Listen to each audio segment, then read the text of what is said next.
This news is brought to you by Bhushan Jewellers, Solan.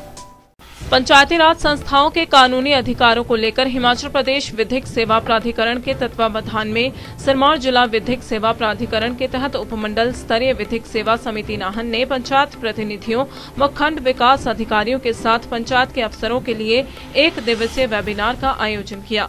Nahan में आयोजित इस webinar में मुख्य न्यायिक दंडाधिकारी एवं उपमंडल स्तरीय विधिक सेवा समिति के चेयरमैन प्रताप सिंह ठाकुर व JMIC प्रथम श्रेणी गीतिका कपिला ने पंचायतों के संवैधानिक अधिकारों और पंचायतों अधिकारों पर विस्तार से जानकारी दी। इस अवसर पर मुख्य न्यायिक दंडाधिकारी प्रताप सिंह ठाकुर और JMIC प्रथम श्रेणी गीतिका कपिला ने पंचायत प्रधानों व उनके अनुपस्थिति में उप प्रधान किस प्रकार कानूनी प्रक्रिया पर कार्रवाई कर सकते हैं पर विस्तार से जानकारी दी। उन्होंने पंचायतों को जुर्माना राशि पर भी विस्तार से समझाया। मुख्य न्यायिक दंडाधिकारी प्रताप ठाकुर ने बताया कि वैश्विक महामारी कोरोना के चलते विधिक जागरूकता कार्यक्रम वीडियो कॉन्फ्रेंस के माध्यम से ही हो रहे हैं। मैं आपका इस परिचर्चा में एक बार फिर से स्वागत करती हूँ।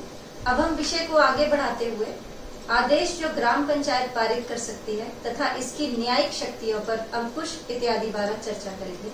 अब मैं सीधी अपने विषय पर आती हूँ तथा मेरा पहला प्रश्न है, जैसे ही कोई शिकायत ग्राम पंचायत के समक्ष दर्ज होती है तो क्या ग्राम पंचायत उसको खारिज भी कर सकती है? शिकायतकर्ता और गवाहों की गवाही लेने के बाद तथा दस्तावेज जो शिकायतकर्ता पेश करे उसके आधार पर ग्राम पंचायत को अगर ये लगता है कि शिकायत झूठी है, अफसोसनाक है यानी कि वैक्सेशियस है या फिर उसमें सच्चाई नहीं है, तो उसको सीधे तौर पर समरी में यानी कि सारांश रूप में ग्राम पंचायत खारिज कर सकती है। अब विषय को आगे बढ़ाते हुए पंचायत के समक्ष मामले दायर करने तथा सुनवाई की प्रक्रिया बारे चर्चा करेंगे। पंचायत के समक्ष विभिन्न मामले कैसे दायर किए जा सकते हैं?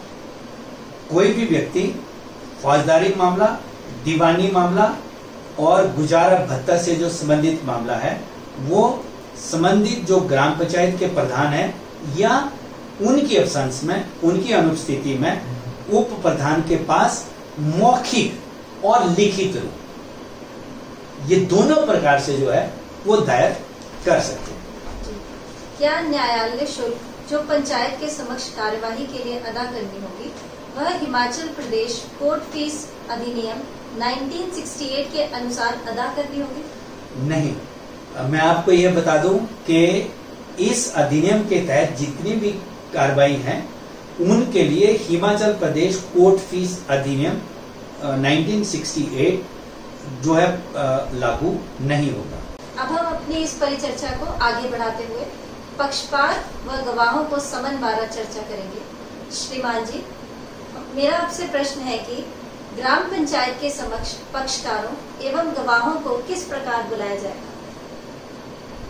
अगर किसी फौजदारी मुकदमे, दीवानी दावे या अन्य किसी कार्रवाई में जो ग्राम पंचायत के समक्ष दायर की गई है, ग्राम पंचायत प्रारंभिक रूप में ही खारिज नहीं करती है, तो फिर दावे में प्रतिवादी को, फौजदारी मामले में अभियुक्त को या अभियुक्तों को और राजस्व मामलों में अपोजिट पार्टी यानी कि प्रत्यार्थी को समन जारी करने होंगे। दिव्य हिमाचल टीवी के लिए नाहन से सूरत पुंडेर की रिपोर्ट।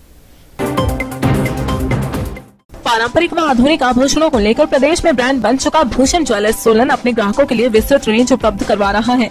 भूषण समूह लगातार 50 वर्षों से विभिन्न क्षेत्रों में अपनी सेवाएं दे रहा है और मात्र 5 वर्षों में ही आभूषणों की दुनिया में अपनी पहचान कायम कर चुका यह शोरूम अपने बेहतरीन डिजाइन के लिए ग्राहकों की पहली पसंद बन गया है।